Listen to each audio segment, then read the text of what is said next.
Stephen King es para un gran número de personas un sinónimo del terror. Todos tenemos esta clase de miedos y terrores, y él ha sido capaz de llegar al fondo de nosotros mismos y de tratarlos como nadie había hecho antes. Lo que hizo que Steve fuese alguien diferente es que él no solo aspiraba a ser escritor, sino que fue adelante con ello. Es un chico normal. Le gustan los vaqueros, le gusta su Harley y su todoterreno. El accidente fue más grave de lo que la prensa se pensaba. Todos sus libros, desde que escribió Carrie, han estado continuamente reeditándose, lo que es un tremendo logro para cualquier escritor. Biografía: Stephen King. La película La Milla Verde se basa en una historia publicada por entregas y cuyo autor es Stephen King. Aunque parezca increíble, se trata de la película 48ª que produce Hollywood a partir de sus novelas. La mayoría de la gente sabe, gracias al cine, que Stephen King es quien escribió algunos clásicos del terror como El Resplandor y Carrie, pero también fue quien inspiró algunas películas ganadoras de los Oscar, como Misery, u otras tan aclamadas por la crítica como Cadena Perpetua, Cuenta conmigo y Dolores Claiborne. King es tan prolífico que es el escritor más leído y de mayor éxito de este siglo. La literatura lo ha hecho rico y poderoso, todo lo contrario de lo que había sido su vida hasta entonces. A finales de 1940, Maine era un estado pobre, rural y de población dispersa. A la mayoría de la gente le costaba mucho ganarse la vida. Entre ellos estaba Donald Edwin King. Tras prestar servicio en la Marina Mercante durante la Segunda Guerra Mundial, encontró trabajo en Maine vendiendo aspiradoras a domicilio. En 1947, Donald y su mujer Ruth Pillsbury King vivían en Portland con su hijo adoptado David, de 2 años. Unos años antes, los médicos le habían dicho a Ruth que no podría tener hijos. Pero aquel año quedaría demostrado que estaban equivocados. Ante su sorpresa, Ruth descubrió que estaba embarazada. El 21 de septiembre dio a luz en el Hospital General de Maine a un niño saludable, el segundo y único hijo natural de los King, Stephen Edwin King. Los King recibieron con agrado la noticia y retomaron sus vidas. Al igual que la mayor parte de las familias por entonces, Ruth era el ama de casa, la responsable de atender a los niños, y Donald era el que ganaba el pan. Hasta 1950, cuando Donald hizo algo que cambiaría la vida de la familia para siempre. Le dijo: Ruth, voy a por un paquete de cigarrillos, y aquella fue la última vez que lo vio. Ruth se quedó sola con un niño de 2 años, Stephen, y otro de 4, David. Los 9 años siguientes los pasaron viajando por el país desde la costa este hasta el medio oeste y de vuelta otra vez. A veces se quedaban con la familia de Ruth, a veces con la de Donald. Ruth esperaba que su marido volviese. Lo que más recuerdo de mi madre es que siempre estaba trabajando y aquello influyó de manera determinante en nuestras vidas. No creo que a nadie se le haya ocurrido decir que Stephen y yo somos vagos. La otra cosa que creo que hemos heredado de ella es la perseverancia. A menudo trabajaba en 2 o 3 trabajos a la vez para poder mantener la economía y a su pequeña familia a flote. En ocasiones Ruth no podía ni pagar a una canguro para que cuidase de los niños mientras ella trabajaba. Por lo que sé, David le leía algo a Stephen, y luego Stephen le leía a él. Así cuidaban el uno del otro. Luego ella llegaba a casa y les hacía preguntas para asegurarse de que habían estado leyendo. Por entonces tendrían 4, 5 o 6 años. Eran muy pequeños. Stephen y David se nutrían de una clase especial de libros, sobre todo relatos de misterio y algunos de los primeros cómics de terror que se publicaron, como los cómics CC. Uno de los libros favoritos de Stephen era el clásico de terror Drácula. En 1958, Ruth regresó a Durham, en Maine, donde hizo un trato con su familia. Ella atendería a sus padres enfermos y a cambio su hermana Ethelyn le daría una casa donde vivir. Ruth recibía comida y ropa como pago y ocasionalmente trabajaba a tiempo parcial para ganarse un dinero extra. Los King eran excepcionalmente pobres incluso para la media de Durham. Su casa no tenía tuberías y en los fríos inviernos de Maine, Stephen y su hermano iban a la casa de su tía para darse un baño caliente. La manera que tenía Ruth King de sobrellevar los problemas con sentido del humor y el instinto de contadora de historias tendrían una influencia decisiva en Stephen. Trabajaba en Pineland con deficientes mentales. Para poder aguantar aquello, tenías que tener cierto sentido del humor ante cosas que realmente no hacían ninguna gracia. En 1959, David y Stephen añadieron a su amor por las palabras la confianza que habían aprendido de su madre. David descubrió con 13 años una antigua multicopiadora y empezó a escribir un boletín informativo local, el Dave's Rack, que vendía a 5 centavos. Stephen contribuía con reseñas de los espectáculos de televisión y relatos cortos.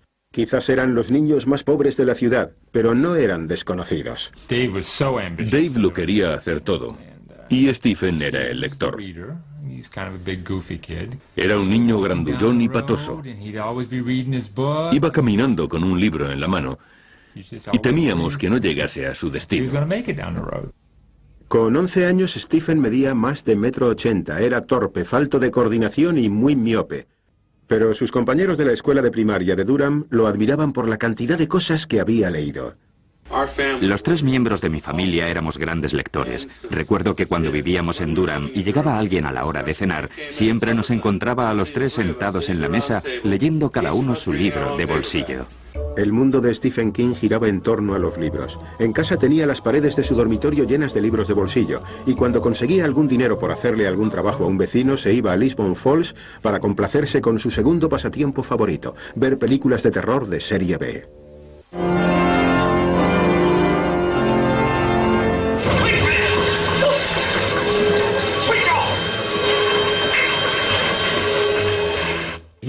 Le encantaban las revistas y las películas de terror.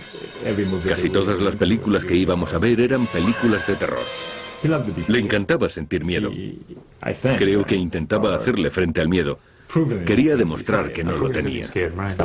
Cuando no podía ir al cine, iba a casa de sus amigos y se quedaba hasta tarde viendo películas mexicanas de terror y The Twilight Zone en la televisión, siempre diciendo que los monstruos, demonios y vampiros que les hacían gritar a sus amigos no le asustaban. Pensé que tenía que darle una lección a Steve por hacerse el valiente paseando junto a la iglesia. Así que vine a hurtadillas por este campo y entré en ella. Y entonces vi a Steve venir por la calle silbando a las 2 de la madrugada y salí de la iglesia gimiendo como un alma en pena. Steve se tiró al suelo y empezó a arrastrarse hasta que quedó sin respiración.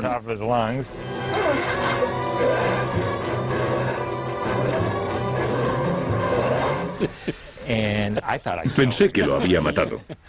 Le cogí y le zarandeé. Soy yo. Pero nunca me perdonó. Stephen tenía de hecho una larga lista de temores: arañas, espacios cerrados, sierras, funerales, el número 13, la oscuridad. Pero más que nada lo que temía era la delgada línea que separaba el bien del mal. On June 25, 1959, cuando tenía solo 11 años empezó a coleccionar historias sobre un asesino en serie real, Charlie Starkweather, que se fue con su novia a matar a todo el mundo que se les antojaba en Nebraska y Wyoming. Stephen tenía sus miedos escribiendo. En 1960 descubrió que su pasión por escribir quizás no era tan casual, pues cierto día encontró un baúl en el ático de su abuela y ante su sorpresa descubrió que su padre había aspirado a ser escritor, pero había recibido muchas negativas de distintas revistas. Las cartas sugerían que tenía gran talento y le pedían que enviase otras historias. Un día le pregunté a mi madre qué eran y por qué las guardaba. Se rió y dijo: Stephen, tu padre no era constante en nada, por eso huyó del matrimonio. Stephen empezó a enviar sus propias historias a las revistas y empezó su propia colección de cartas de rechazo. Pero a diferencia de su padre, no dejó de escribir. Estaba decidido a seguir adelante hasta que le publicasen algo. En otoño empezó a ir al Instituto Lisbon, donde además de destacar se ganó 3 días de expulsión por publicar una parodia del periódico del instituto titulada The Village Vomit. También aprendió a tocar la guitarra y formó un grupo. Pero a diferencia de la mayor parte de los adolescentes, tenía un trabajo a tiempo parcial excavando tumbas. Una vez excavé una con Steve. Era para el fiambre, como lo llamábamos. El hombre que murió era un tal señor Newell. No sé si Steve lo enterró o no, pero lo que sí hicimos fue excavar la tumba. Mi padre era el guarda de un pequeño cementerio, así fue como conseguimos el trabajo. Nos pagaron entre 27 y 54 euros, lo que para principios de los 60 era una tremenda cantidad de dinero. El trabajo le sirvió a Stephen para escribir un relato corto, Yo fui un ladrón de tumbas, un cuento sobre un huérfano que roba los cuerpos de las tumbas para un científico loco. En 1965 la Comics Review aceptó la historia y la publicó. No recibió ningún dinero, pero por fin le habían publicado. Stephen fue un buen alumno en el instituto, gracias a lo cual obtuvo una beca para ir a la Universidad de Drew, un colegio metodista de Nueva Jersey. Su madre no podía permitirse los gastos, así que en 1966 Stephen siguió los pasos de su hermano y se fue a la Universidad de Maine en Orono. En el campus, Stephen no pasaba en absoluto inadvertido. Era un chico grande, mal vestido, de barba y pelo largo. Advertí su presencia en la clase muy pronto. Tenía mucho carisma y se hacía oír. Hablaba para todos y las cosas que decía eran muy inteligentes. Un tema en el que se hizo oír especialmente fue en el movimiento contra la guerra de Vietnam. Su protesta tomó la forma de una columna que escribía regularmente en el periódico del campus llamada El camión de la basura de King.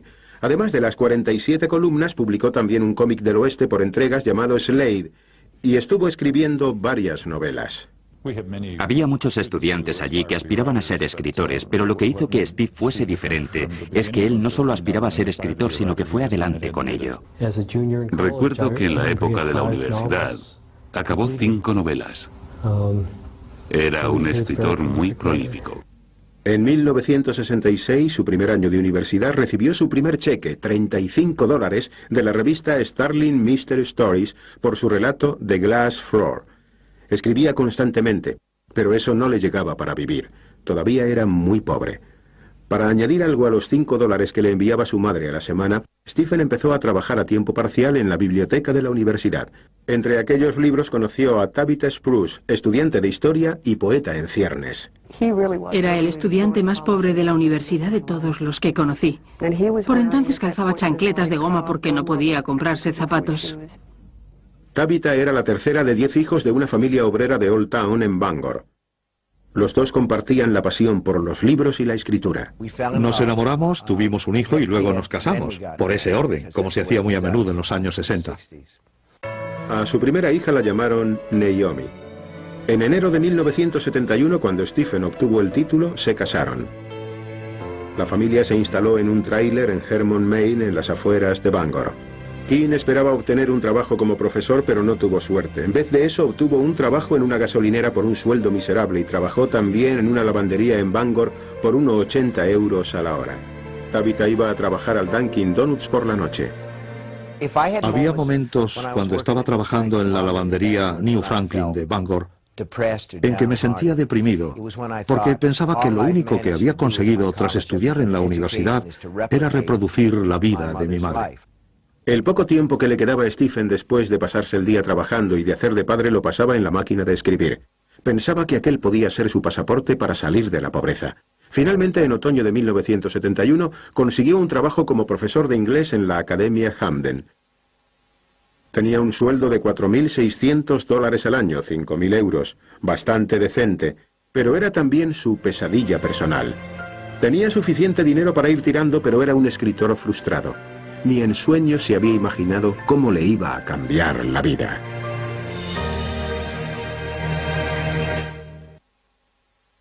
A comienzos de 1972, Stephen King era un licenciado de 24 años que trabajaba dando clases de inglés y que luchaba para llegar a fin de mes.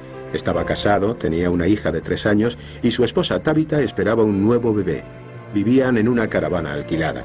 Aquel periodo fue tan malo que los King llamaban periódicamente a la compañía telefónica para que les desconectasen del servicio porque no podían pagar las facturas. El segundo hijo de Stephen y Tabitha, Joseph, nació el 4 de junio de 1972. Aquel verano Stephen volvió a trabajar en una lavandería industrial para aumentar un poco el sueldo que ganaba como profesor. Durante el otoño se pasaba el día dando clases, luego volvía a casa, corregía los trabajos, preparaba más clases y ya entonces se iba al estudio de la caravana para escribir. Stephen pasaba al menos 2 horas cada noche sentado en aquel reducido espacio, manteniendo en equilibrio la máquina de escribir sobre un escritorio infantil que tenía en el regazo, escribiendo historias. Pronto encontró clientes para sus trabajos, revistas para hombres como Cavalier, Dude, Gent y Swank. Quería enviarle a mi madre algunas de las historias que me habían publicado, pero las tuve que fotocopiar en la biblioteca de la Universidad de Maine porque tenían muchos anuncios, como llame al 1-800 y ese tipo de cosas en los márgenes. Y yo no quería que viese aquello. Stephen ganaba entonces unos $200 por historia, más o menos 215 euros. El dinero desaparecía tan pronto como entraba. A menudo llegaba justo para cubrir alguna necesidad de última hora. Para el alquiler de la caravana doble ancho, para medicamentos para los niños, si no era una cosa era la otra. Como ocurre siempre con los matrimonios jóvenes con niños, hay más necesidades que dinero. Stephen escribía historias tan rápido como podía, pero a medida que aumentaban sus responsabilidades financieras, le iba pareciendo que jamás rompería ese círculo de ganar solo lo suficiente para sobrevivir. Su frustración le llevó a veces al bar del pueblo, a la mesa de póker, donde pasaba la noche fumando cigarrillos y jugando con sus amigos. Pero aquello todavía originaba más estrés en casa. Creo que me enfadaba más por los $5 que se gastaba todas las semanas en tabaco que por ninguna otra cosa. Lo que me ponía furiosa era que se quemara literalmente el dinero.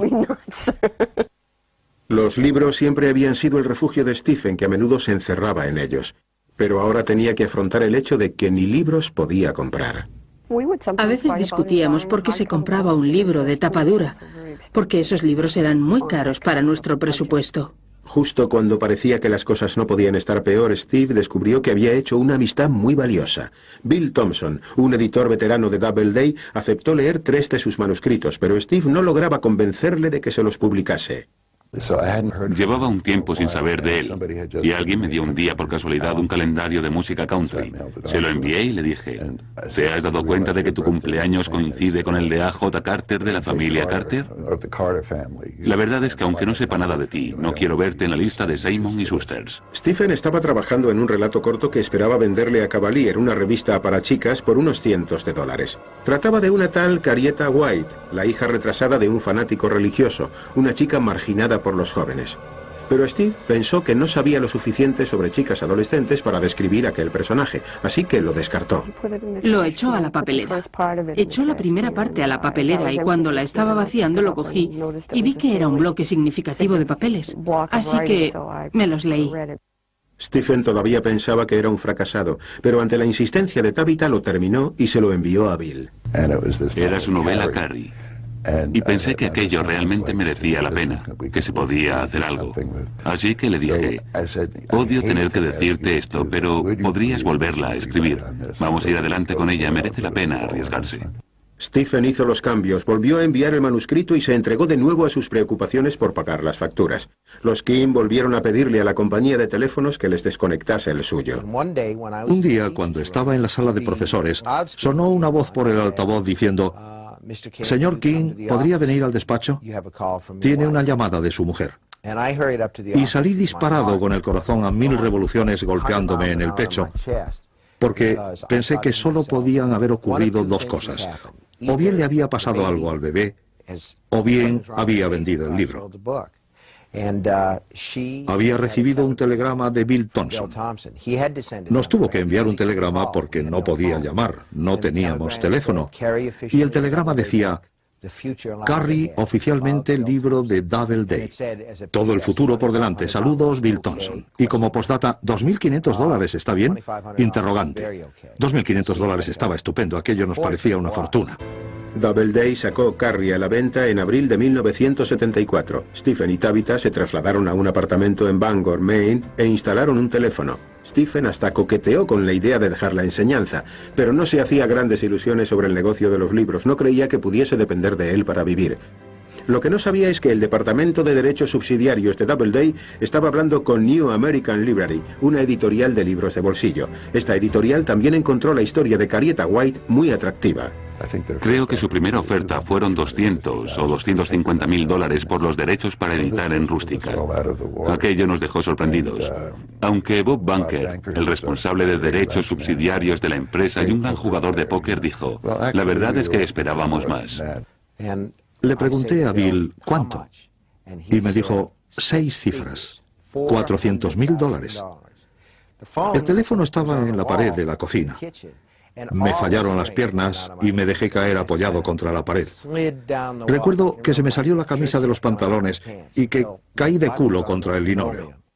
Por aquel entonces, la política de Doubleday era dividir el dinero de las ventas en rústica a partes iguales con el autor. Stephen ganaría $200.000, unos 215.000 euros, suficiente para dejar la enseñanza y dedicar todo el tiempo a escribir.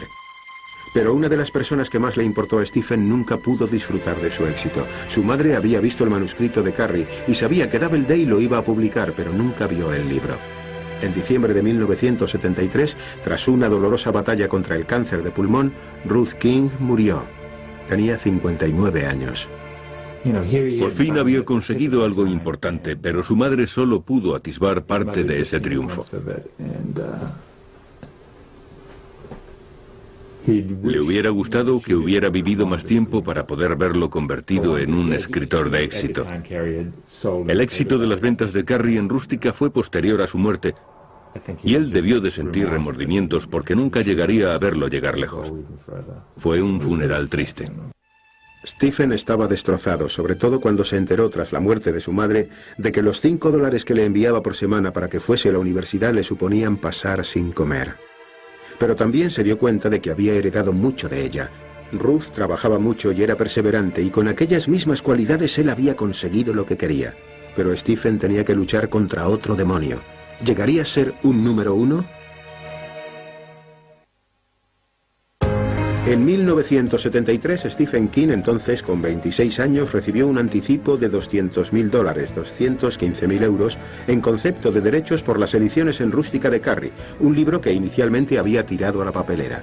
Pasó de ser un profesor de inglés con dificultades para llegar a fin de mes a escritor publicado con suficiente dinero para dejar su trabajo y hacer lo que había soñado desde que tenía 11 años, dedicar todo el tiempo a escribir. Aquello le permitió por primera vez en su vida satisfacer sus caprichos. Recuerdo que, cuando aún no estaba licenciado, decía que cuando vendiese su primera novela se iba a comprar un Cadillac rosa descapotable, creo, y que iba a darse una vuelta por el campus en su flamante coche. King decidió no comprárselo rosa, sino rojo, blanco y azul. Aunque era lo suficientemente humilde como para no ir con él cuando iba a ver a sus amigos de Durham. Y llegó con aquella especie de coche de choque, todo oxidado, un coche feísimo. Le daba vergüenza venir a casa con aquel Cadillac, despampanante, rojo, blanco y azul. Así que vino con aquel coche de $100. El dinero no cambió tanto a Stephen. Seguía siendo modesto y todavía tenía miedo de no llegar a ser nunca un escritor de éxito. Con Carrie, pensaba, quizás había tenido suerte, pero no sabía si llegaría a estar siempre entre los primeros. No era tonto, y creo que pensó, lo he conseguido, pero todavía puedo perder. Voy a disfrutarlo mientras dure. Stephen escribía constantemente y producía unas 1500 palabras al día. La inspiración le venía de la gente que conocía, de los incidentes que le ocurrían en la vida diaria en el mundo rural de Maine. Su siguiente libro, El misterio de Salem Slot, era una historia sobre Drácula ambientada en una pequeña ciudad de Maine. Le envió el manuscrito a Doubleday. La editorial compró el libro y vendió los derechos de su edición en rústica por $500.000, 540.000 euros. De nuevo, Stephen obtuvo la mitad. Las dos primeras novelas le habían proporcionado $500.000, 540.000 euros, una magnífica cifra para un joven escritor, y todavía le quedaba la promesa de más dinero por las películas. Tras el éxito de La semilla del diablo, las películas de terror estaban de moda en Hollywood y la Columbia Pictures apostó por su primer libro, Carrie. Pero King no podía quitarse el miedo de que iba a fracasar en lo que más deseaba. Pensó que un cambio de ambiente le vendría bien para obtener inspiración, y por primera vez en su vida tenía la libertad financiera para dejar Maine. En el otoño de 1974, los King se subieron a su nuevo Cadillac y se dirigieron hacia Boulder, en Colorado. En Boulder, Stephen tuvo dificultades para centrarse en el trabajo. Empezaba una historia tras otra, pero nada cuajaba. Pensando que quizás le vendrían bien un par de días de descanso, preguntó a los lugareños dónde podían pasar él y su familia un fin de semana tranquilo, y la gente le recomendó el Hotel Stanley en Estes Park. El hotel estaba a punto de cerrar para la temporada de invierno. Se registraron en recepción y prácticamente tenían el hotel para ellos solos. La imaginación de King empezó a trabajar a toda máquina. Paseando por el pasillo, se fijaba de repente en la manguera enroscada. Entonces su imaginación la veía caer al suelo y cobrar vida.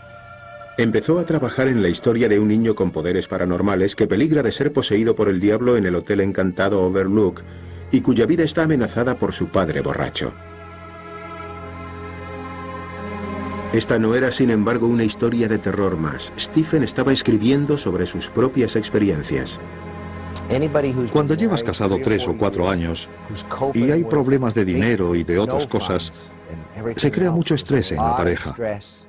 Y muchas de estas cosas las reflejé en la novela que estaba escribiendo, El Resplandor. Allí escribí sobre el alcohol, sobre la rabia, sobre muchas de las cosas que sentía en aquel momento. King terminó El Resplandor en Colorado.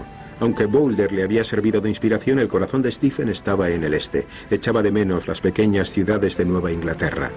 En 1975 él y su familia regresaron a Maine. El segundo libro de Stephen, El misterio de Salem Slot, se publicó por Halloween e inmediatamente después salió la versión en rústica. El libro se vendía bien entre los lectores del terror de ficción, pero a finales de 1976 un nuevo público descubriría a Stephen King con el estreno de la película Carrie, protagonizada por Sissy Spacek. Carrie fue todo un éxito de taquilla. Se había hecho con menos de $2 millones y la recaudación ascendió a $30 millones solo en los Estados Unidos.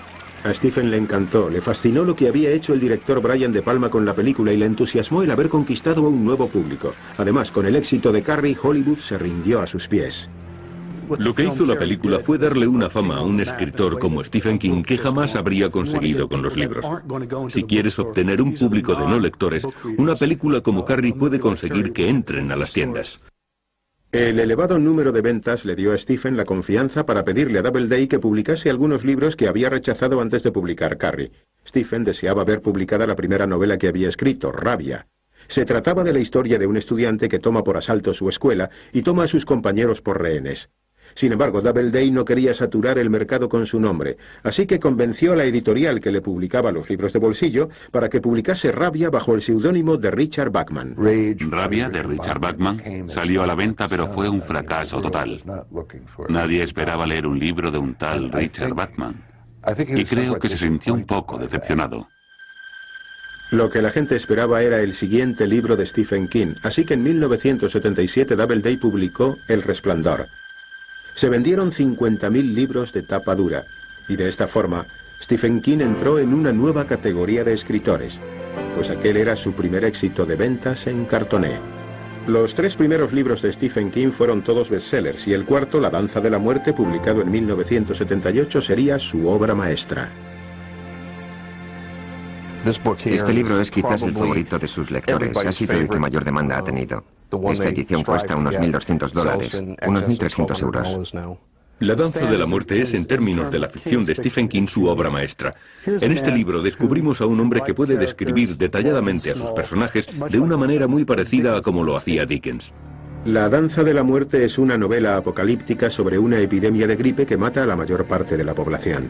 Los supervivientes se ven envueltos en una batalla del bien contra el mal. El manuscrito original tenía 1.200 páginas y pesaba 5,5 kilos. Doubleday se negó a publicarlo hasta que Stephen le quitase 400 páginas. Stephen le había hecho ganar millones a Doubleday y creía que tenía derecho a decir la última palabra. Pero la editorial insistió. Para empeorar las cosas, tenía un contrato por el que recibía un sueldo que le iban aumentando de vez en cuando y apenas veía su parte de los beneficios. Pero lo que le enfadó de verdad a Stephen fue cómo trataron los ejecutivos de Doubleday a su escritor número 1. Cada vez que venía a Nueva York a verme y a hablar de un manuscrito, e íbamos andando por los pasillos, aparecía algún directivo que no le reconocía, y yo tenía que presentárselo. En 1978 dejó Doubleday y negoció un trato con la New American Library, su editorial en cartoné. La editorial le dio $2,5 millones, unos 2.750.000 euros por adelantado por los 3 libros. Muchas cosas habían pasado desde que 7 años antes aquel escritor había llorado de alegría al recibir $2.500 en concepto de adelanto por Carrie. Jamás volvería a ser un escritor con dificultades, tenía dinero y fama, pero pronto se habría de dar cuenta de que la buena suerte tenía un precio. En 1978, Stephen King, de 31 años, era el escritor más leído de Estados Unidos. Sus 4 primeros libros le habían hecho millonario. Ahora Stephen, su esposa Tabitha y sus 3 hijos podían vivir donde quisieran. pero decidieron quedarse cerca de su hogar de origen, Maine. Alquilaron una casa a las afueras de Bangor, en Orrington, al lado de una carretera en la que no tardarían en descubrir el peligro. De hecho, habían muerto tantos animales atropellados por los camiones que había un cementerio para ellos en el bosque situado detrás de la casa de Stephen.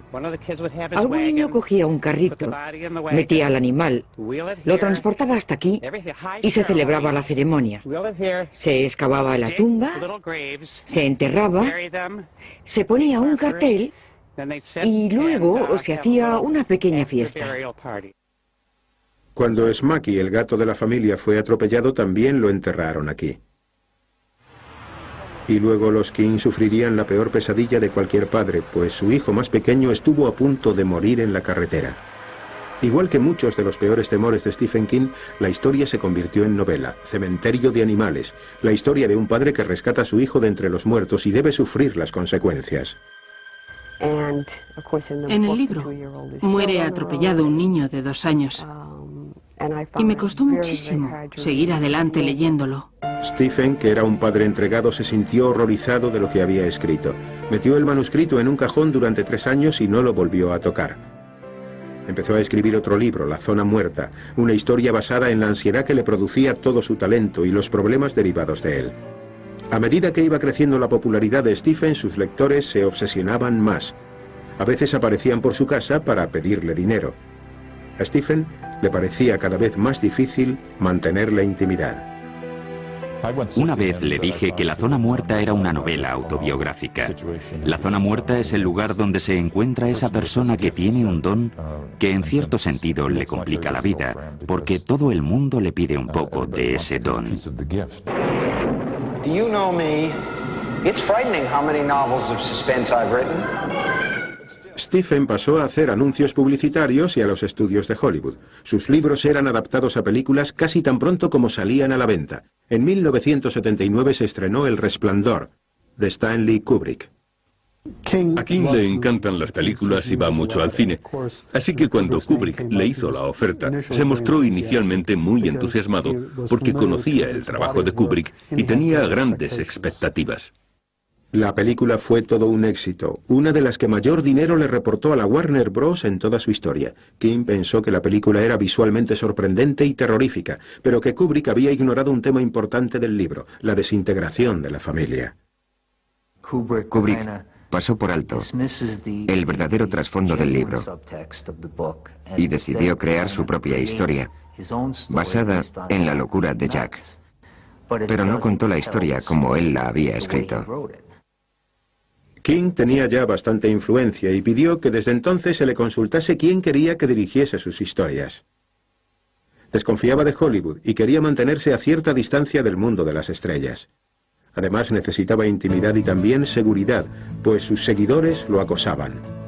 En 1980 compró una mansión victoriana en Bangor, en Maine. Los obreros tardaron 3 años y medio en arreglar la casa de 126 años. El chico, que se había criado en una casa sin tuberías, tenía ahora una piscina cubierta de 14 metros. Y al verdadero estilo de Stephen King, tanto dentro como fuera de la casa, hay murciélagos. Tenemos murciélagos en casa porque es una casa muy vieja. Yo soy la encargada de controlarlos. Los cojo y los echo fuera. Los murciélagos chillan y salen volando. Una vez en la intimidad de su hogar y de su familia, la producción de King se disparó. Entre 1980 y 1984 publicó 14 novelas. Todas estaban entre los libros más vendidos. Y además escribió poesía, obras de teatro, guiones y relatos cortos. Algunos de los trabajos de King, como El Resplandor, empezaron a enseñarse en las universidades. Pero no todo el mundo le admiraba. Los críticos literarios a menudo ponían sus libros por los suelos, diciendo que era un escritor de poca monta que producía libros por dinero. Y lo que era peor para Stephen era que en muchas bibliotecas de los colegios estaban prohibiendo sus libros. La alarma saltó cuando, tras una serie de tiroteos en varias escuelas, se dijo que estos actos se inspiraban en la novela de Stephen King, Rabia, que se había publicado bajo un seudónimo de todos conocido por entonces, Richard Bachman. Si hay algo que lamento de mi carrera, es haber publicado la novela Rabia. Al parecer, Varios chicos que mataron a sus profesores o tuvieron a sus compañeros como rehenes habían leído ese libro. Ocurrió con un chico en Kentucky y en varias ocasiones más. Pero King no se arrepiente de ninguno de sus otros libros. De hecho, es uno de los principales defensores de la libertad de expresión. Y en 1986 encabezó una campaña contra la prohibición de los libros en una concentración celebrada en Virginia Beach. Ese mismo año Stephen se haría conocer como alguien más que el rey del terror. Uno de sus relatos cortos, El cuerpo, se estrenó en el cine bajo el nombre de Cuenta conmigo, de Rob Reiner.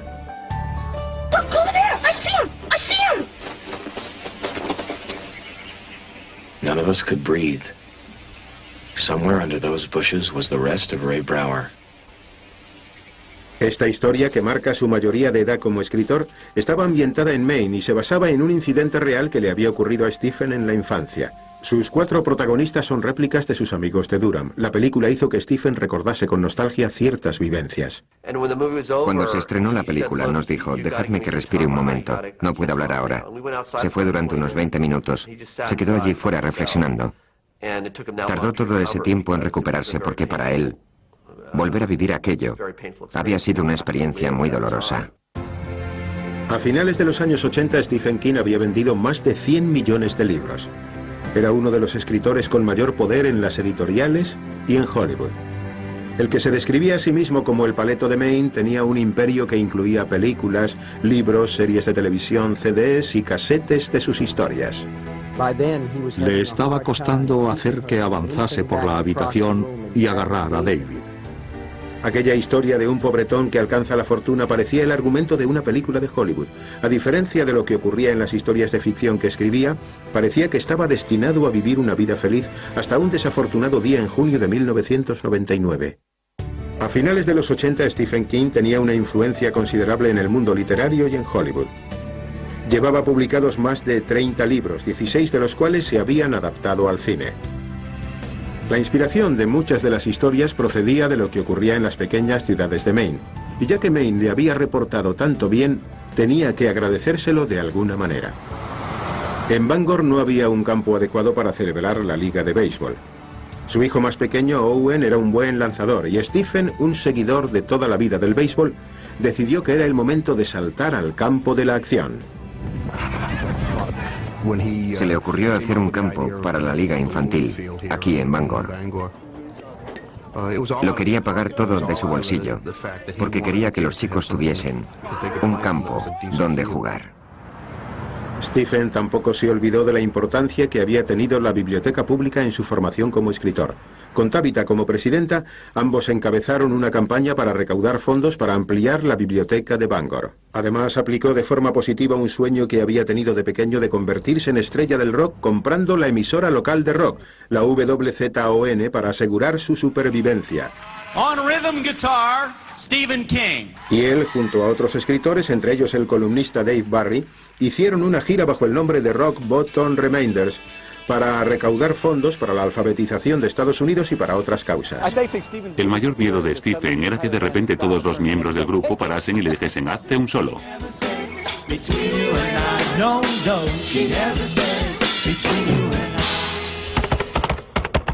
Aparte de los solos, parecía que Stephen había superado muchos de los temores personales que le torturaban.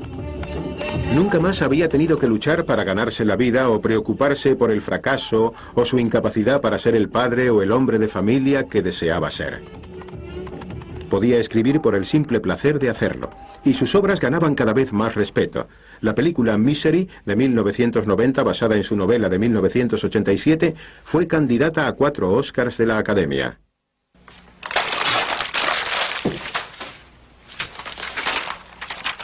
Misery narra la historia de un escritor que abandona el género al que siempre se había dedicado para probar algo nuevo, pero que a causa de una mala jugada del destino es secuestrado por la que se autodefine como su fan número 1, una mujer terrorífica, que se niega a soltarlo hasta que escriba una novela más para ella. I'm sorry, Paul, this is all wrong. What? You'll have to do it over again. It's not worthy of you. Throw it all out. Except for that part of naming the gravedigger after me. You can leave that in. I really value your criticism. but maybe we're being a little hasty here. El excesivo celo de sus fans no era algo desconocido para Stephen. A pesar de las medidas de seguridad, una noche de abril de 1991, alguien entró en su casa mientras que estaba fuera y Tabitha se encontraba sola. Entró por la ventana y dijo que tenía una bomba y que me iba a matar. Yo dije, y salí por la puerta más cercana en pijama. Pero si este tipo de acoso era el inconveniente de la fama, Stephen King al menos supo sobrellevar el éxito mejor que otros. El público no parece cansarse de sus historias. A lo largo de los años 90, sus libros continuaron estando entre los más vendidos y sus miniseries de televisión fueron grandes éxitos, y gracias a algunas adaptaciones cinematográficas como Dolores Claiborne y Cadena Perpetua, empezó a ganarse el respeto de un escritor serio. Ha habido un cambio importante en los últimos 10 años. La gente lo consideraba antes como un escritor que ganaba dinero, pero ahora creo que mucha gente lo ve como un escritor importante. En 1999, King había conseguido más cosas de las que había podido soñar. Más de 300 millones de copias de sus libros estaban en circulación por todo el mundo. Tenía dinero, fama y su reputación iba en aumento. Sus hijos habían crecido y se habían ido de casa, y él y Tabitha afrontaban una nueva fase de su vida. Pensaron en comprar una casa en Florida, lejos de los crudos inviernos de Maine, donde retirarse a descansar. Pero en junio, el hombre que se había ganado fama como el rey del terror, pasó él mismo a convertirse en protagonista de una historia terrorífica. Stephen fue atropellado por un coche cerca de su casa de Maine. Estaba gravemente herido, quizás más grave de lo que la prensa se pensaba. Steve estuvo a punto de perder la vida. Uno de los médicos que lo atendió dijo que se había sorprendido de que hubiese logrado sobrevivir. Stephen tenía heridas en los pulmones, se había roto una pierna, algunas costillas y la cadera. Estuvo hospitalizado varias semanas, durante las cuales se sometió a diversas operaciones y tras las que perdió más de 50 kilos. Pero finalmente se encontró lo suficientemente bien como para asistir al estreno de su nueva película La Milla Verde, a finales de 1999. Stephen declaró en una ocasión que su peor pesadilla tras el accidente había sido el no ser capaz de volver a escribir. Para un hombre que había dedicado toda su vida a escribir y que era entonces el escritor más famoso, aquel sería el trágico final de una carrera notable.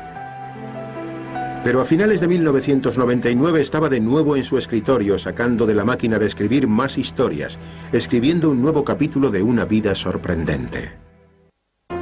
Lo que verdaderamente temo en mi trabajo es no saber cuándo deberé parar.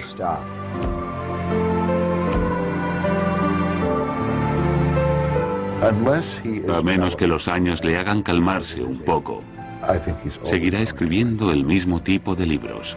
Sí, susurró alguien. Es él. El escritor que descubre cuál es cada uno de nuestros temores. Y aquel pensamiento, al igual que muchas de las cosas que le habían ocurrido desde que su madre... Su capacidad de trabajo es sorprendente, no solo en términos del volumen de libros, sino también en la elaboración de las historias. En la descripción de personajes, creo que es uno de los mayores novelistas de todos los tiempos. Le empezó a cambiar la cara. Hay una percepción generalizada de que Stephen King es un cronista de la segunda mitad del siglo XX y que señala que la gente seguirá queriendo leer sus libros dentro de 50 o de 100 años. Como si su mente y su cuerpo se hubieran transformado en una especie de tubo. Está ahí.